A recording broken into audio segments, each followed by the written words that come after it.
Hold your literal horses, Jeff Kaplan is making a new Wild West game. We also got nostalgia, something straight out of a fever dream, and much more.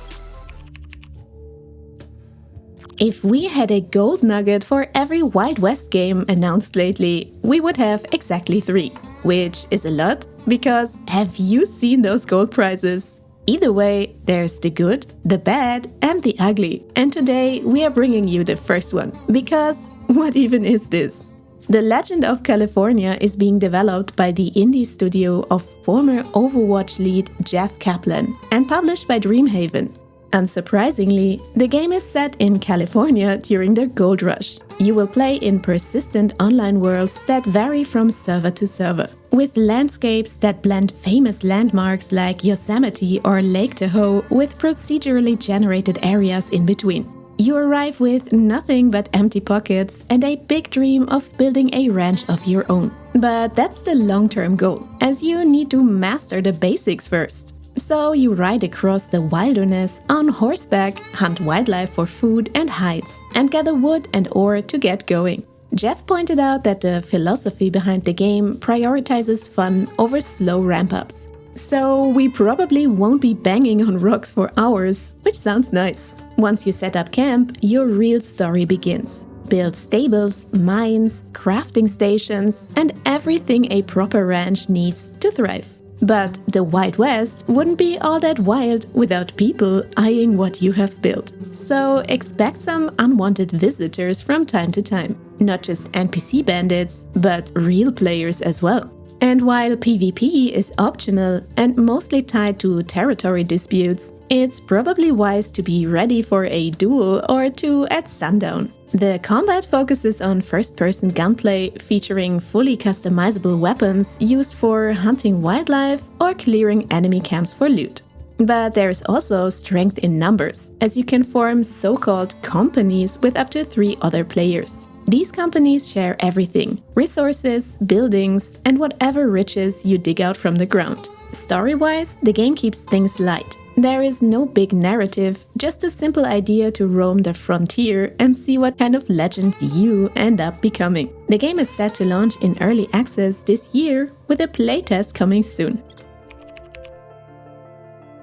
In another episode, some months ago, I said that the original Ragnarok Online from the early 2000s is one of our all-time favorite games. So whenever a game is revealed that has even the slightest similarity, we're adding it to the top of our wishlists. And Dimraeth does have quite a few similarities actually, besides the handcrafted pixel art look. This is a fantasy action RPG in a small but open world. It's not an MMO, even though it looks like one, but instead has online co-op for up to 8 players. The game was first revealed at Gamescom last year, but as of now, they've been showing more gameplay and systems, as it is planned to release into early access this fall, with a demo on Steam around April. From what they've been showing so far, it will feature some deep RPG systems, including 8 races with racial abilities, 6 classes, an old-school attribute system, and a flexible skill tree. Some elements are more modern, like a spell combo system with elemental reactions,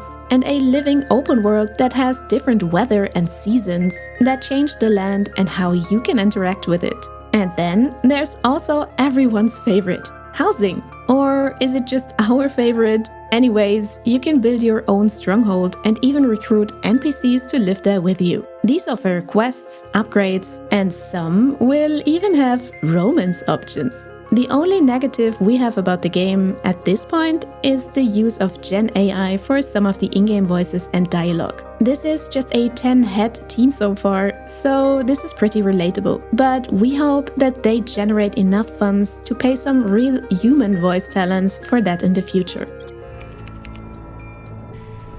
Cordura's story sounds like a fever dream. Science meddled with the night, corrupting old Victorian houses. Not only kind of awakening them, but also transforming their inhabitants into something else.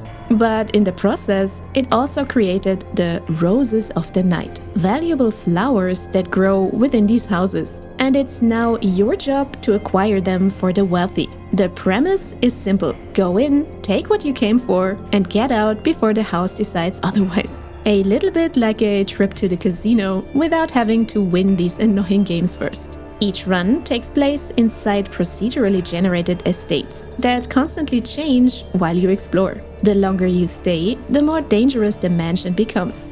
Your job is to extract those precious flowers, grab what you can carry, and escape, preferably alive.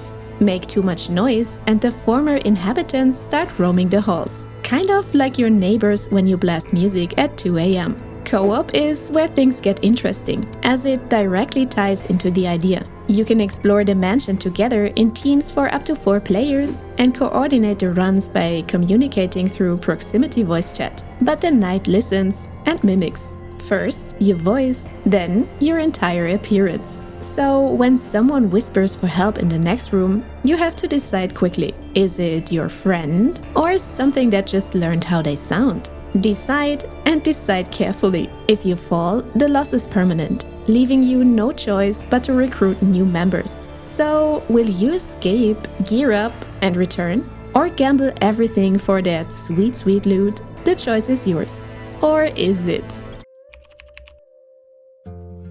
And if after all those jump scares, you need a relaxing break to calm down again, or if your player 2 prefers to play cozy narrative adventures with you, Capy Castaway is definitely worth watching. In this stress-free game, we play as an adorable duo. Capy, a capybara pup born in a zoo who got washed away in a storm and now wants to find its way back home. And Corvi, a clever crow who does all the talking. Gameplay-wise, there are playful puzzles like sniffing out secrets, pushing obstacles, or carrying a stack of mandarins on Capy's head. For some of these, it's essential to work together, combining each of the duo's strengths and creating a rewarding little aha moment if you succeed. There are some smaller exploration elements, and you meet and interact with other animals. The story is obviously low stress, making this very accessible for all age groups and gaming experience levels. But it still looks engaging enough with a decision-based system and multiple endings, so your behavior and choices matter. The world is inspired by Toronto, but set on a little island. You can already play a demo on Steam, alone with a friend in shared screen couch co-op, or even online with remote play together. The full game does not have a release date yet, but it's expected for this year. Borderlands 4's first premium story pack called Mad Alley and the Vault of the Damned is releasing on March 26th. This not only features a new story questline, but also a new vault hunter called Cash the Rogue and a new icy cold map zone, but also new legendary and pearlescent loot, as well as cosmetics. The only thing we still don't know yet is the price for this DLC. Sengoku Dynasty, the co-op city builder mixed with adventure RPG elements set in feudal Japan, got a major free update featuring a new tropical archipelago map, a new questline and enemy types, as well as some long-requested improvements for villager management, combat, and building customization. If you're looking for a survival sandbox co-op game to play with someone who doesn't have a modern NASA-level gaming rig or a fortune to spend on games, you might want to look into the Survivalists, which just received a new DLC called Frostbite Fortress. This adds the cold as a new challenge, as well as a labyrinth dungeon and potion mixing. The tactical SWAT FPS Ready or Not just received its next big update called Boiling Point, bringing a ton of fixes and improvements all around. Most of the new content is free for owners of the base game, with an optional DLC purchase needed for the cosmetics and a new DLC map. But if the lobby host owns the DLC, even the maps are free in multiplayer.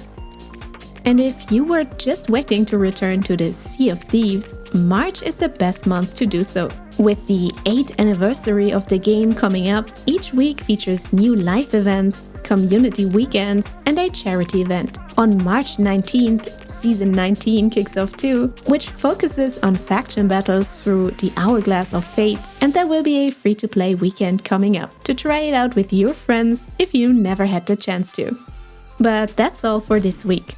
I am currently still slowly crouching my way alone through Raccoon City in Resident Evil Requiem because I'm a coward, so walking fast is not an option. Together, we are playing through Dead Island 2, and only now I see a theme here. It's zombie month, I guess. We wish you loads of fun in co-op with your favorite zombies, and we'll see you again in the next one.